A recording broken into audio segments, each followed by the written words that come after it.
இது தமிழ்நாடா இல்ல போதை நாடான்னு தெரியல.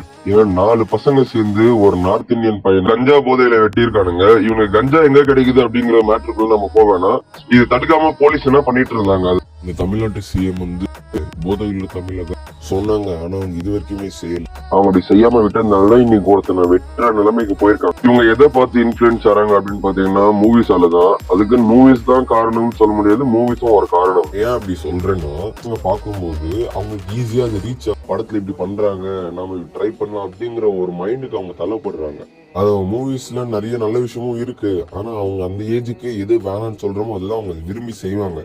ஏன்னா அவங்களுக்கு மெச்சூரிட்டி இல்ல. இவனுக்கு இப்பதான் புதுசா கஞ்சா வாங்கி அப்படி எல்லாம் நினைச்சிடாதீங்க. அவனுக்கு இதுக்கு முன்னாடியே அவன் சைட்ல போய் பாத்தீங்கன்னா ஒரு வருஷம் முன்னாடியே அந்த கஞ்சா இருக்கிறது, அப்புறம் குரூப்பா சேர்ந்து ட்ரிங்க்ஸ் பண்றது, இந்த மாதிரி ஆக்டிவிட்டிஸ்ல ஈடுபட்டு இருக்காங்க. நான் இது என்ன சொல்ல வரேன்னா, யாரா இருந்தாலும் சரி சினிமாவா பாருங்க. அது இருக்க நல்ல விஷயங்களை எடுத்துக்கோங்க, கெட்ட விஷயங்களை தவிர்த்துக்கோங்க. சொல்லல, தளபதியே சொல்லியிருக்காரு. தளபதி ஃபாலோ பண்றவங்க ஃபாலோ பண்ணாதவங்க இந்த நல்ல விஷயத்தை எடுத்துக்கோங்க, எல்லாருக்கும் ஷேர் பண்ணி யாரா இருந்துக்கோங்க. அடுத்த வீடியோல பார்க்கலாம்.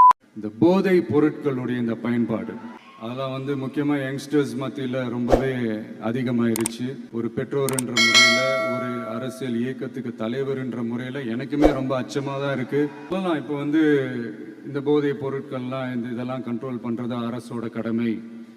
இதெல்லாம் வந்து யங்ஸ்டர்ஸ் இதிலேருந்து காப்பாற்றுறதெல்லாம் அரசுங்களோட கடமை. இப்போ ஆளும் அரசு அதெல்லாம் தவற விட்டுட்டாங்க அப்படின்றத பற்றிலாம் நான் இங்கே பேச வரல. அதுக்கான மேடையும் இது இல்லை. என்ன சொல்ல வரேன்னா, சில நேரத்தில் அரசாங்கத்தை விட நம்ம லைஃப்பை நம்ம தான் பார்த்துக்கணும்.